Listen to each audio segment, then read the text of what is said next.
ಈಗ ಒಂದು breaking news ಬರ್ತಾ ಇದೆ, ನೋಡೋಣ.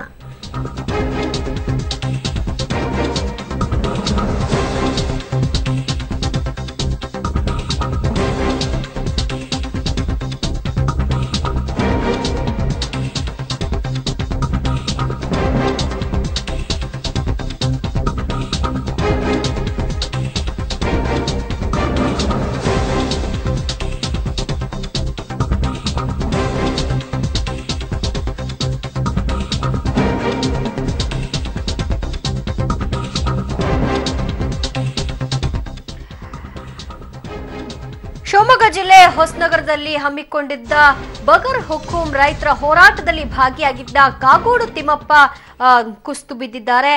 ಅವರನ್ನ ಆಸ್ಪತ್ರೆಗೆ ದಾಖಲು ಮಾಡುವಂತಹ ವ್ಯವಸ್ಥೆಯನ್ನು ಕೂಡ ಅಲ್ಲೇ ಇದ್ದಂಥವರು ಮಾಡಿದ್ದಾರೆ. ಪ್ರತಿಭಟನೆ ವೇಳೆ ಕಾಗೋಡು ತಿಮ್ಮಪ್ಪ ಅವರು ಕುಸಿದು ಬಿದ್ದರು. ಬಗರ್ ಹುಕುಂ ಪ್ರತಿಭಟನಾಕಾರರ ಜೊತೆಗೆ ಅವರು ಪ್ರತಿಭಟನೆಯಲ್ಲಿ ಭಾಗಿಯಾಗಿದ್ರು. ಅವರ ದೇಹದಲ್ಲಿ ಸಕ್ಕರೆ ಪ್ರಮಾಣ ವ್ಯತ್ಯಾಸದಿಂದಾಗಿ ಈ ರೀತಿ ಅವರು ತಲೆ ಸುತ್ತು ಬಿದ್ರು ಅನ್ನುವಂತಹ ಮಾಹಿತಿ ಲಭ್ಯವಾಗ್ತಾ ಇದೆ. ಅವರನ್ನ ಇಮಿಡಿಯೇಟ್ ಆಗಿ ಆಸ್ಪತ್ರೆಗೆ ದಾಖಲು ಮಾಡಲಾಗಿ ಚಿಕಿತ್ಸೆಯನ್ನ ಕೊಡಿಸಲಾಗ್ತಿದೆ.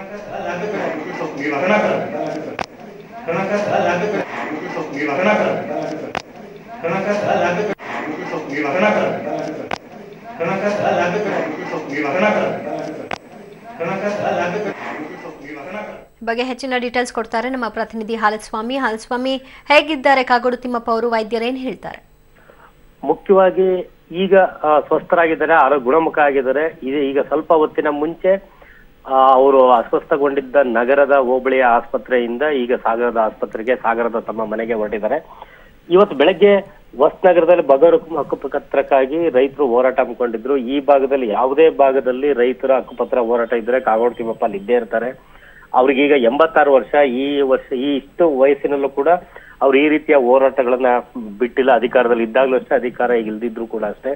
ಇವತ್ತು ಕೂಡ ರೈತರ ಸಭೆಯಲ್ಲಿ ಪಾಲ್ಗೊಂಡು ಕೂತವ್ರು, ಕುರ್ಚಿ ಮೇಲೆ ಕೂತಿದ್ದವ್ರು ಹಾಗೆ ಕುಸಿದ್ರು. ತಕ್ಷಣಕ್ಕೆ ಅವ್ರನ್ನ ನಗರದ ಪ್ರಾಥಮಿಕ ಆರೋಗ್ಯ ಕೇಂದ್ರಕ್ಕೆ ದಾಖಲಿಸಿ ಅವರ ಇಸಿಜಿ, BP ಮತ್ತೆ ಶುಗರ್ ಮತ್ತೆ ಇಸಿಜಿ ಎಲ್ಲಾ ಪರೀಕ್ಷೆಗಳು ಮಾಡಿದಾಗ ಯಾವುದೇ ವ್ಯತ್ಯಾಸಗಳಿರ್ಲಿಲ್ಲ. ಆದ್ರೆ ದೇಹದಲ್ಲಿ ಸಕ್ಕರೆಯ ಅಂಶ ಗಣನೀಯವಾಗಿ ಕಡಿಮೆ ಆಗಿತ್ತು. ಡಾಕ್ಟರ್ ಇದಕ್ಕೆ ಸೂಕ್ತ ಚಿಕಿತ್ಸೆ ಕೊಟ್ಟ ಮೇಲೆ ಸಂಪೂರ್ಣ ಚೇತರಿಸ್ಕೊಂಡಿದ್ದಾರೆ, ಮಾತಾಡಿದ್ದಾರೆ. ಸಂಪೂರ್ಣ ಸ್ವತಃ ಒಬ್ಬರೇ ನಡ್ಕೊಂಡು ಎದ್ದು ಓಡಾಡುವಷ್ಟು ಮಟ್ಟಿಗೆ ಚೇತರಿಸ್ಕೊಂಡಿದ್ದಾರೆ. ಸ್ವಲ್ಪ ಹೊತ್ತಿನ ಮುಂಚೆ ಅವರು ಸಾಗರದ ಮನೆಗೆ ಹೋಗಿದ್ದಾರೆ ದಿವಸ. ಸೊ ಅಂದ್ರೆ ಆಸ್ಪತ್ರೆಯಲ್ಲಿ ಇವತ್ತು ಅವರಿರೋ ಅವಶ್ಯಕತೆ ಇಲ್ಲ, ಅವ್ರನ್ನ ಡಿಸ್ಚಾರ್ಜ್ ಮಾಡಿ ಕಳ್ಸಿದ್ರು ಅಂತ. ಡಿಸ್ಚಾರ್ಜ್ ಮಾಡಿ ಕಳ್ಸಿದ್ದಾರೆ. ಅವರಿಗೆ ವಿಶ್ರಾಂತಿಯ ಸಲಹೆ ಮಾಡಿದ್ದಾರೆ. ಈ ವಯಸ್ಸಿನಲ್ಲೂ ಕೂಡ ನೀವು ಇಷ್ಟೊಂದು ಸುತ್ತಾಡೋದು, ಬಿಸಿಲಿನಲ್ಲಿ ಪ್ರತಿಭಟನೆಗಳಲ್ಲಿ ಪಾಲ್ಗೊಳ್ಳೋದು ಸರಿಯಲ್ಲ ಅನ್ನೋದು ವೈದ್ಯರ ಸಲಹೆ. ಥ್ಯಾಂಕ್ ಯು ಹಾಲಸ್ವಾಮಿ ನಿಮ್ಮೆಲ್ಲ ಮಾಹಿತಿಗೆ.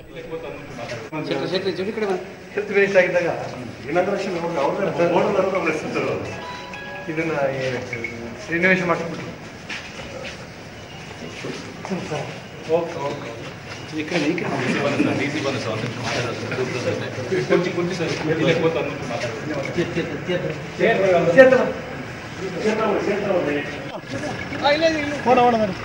ಓಕೆ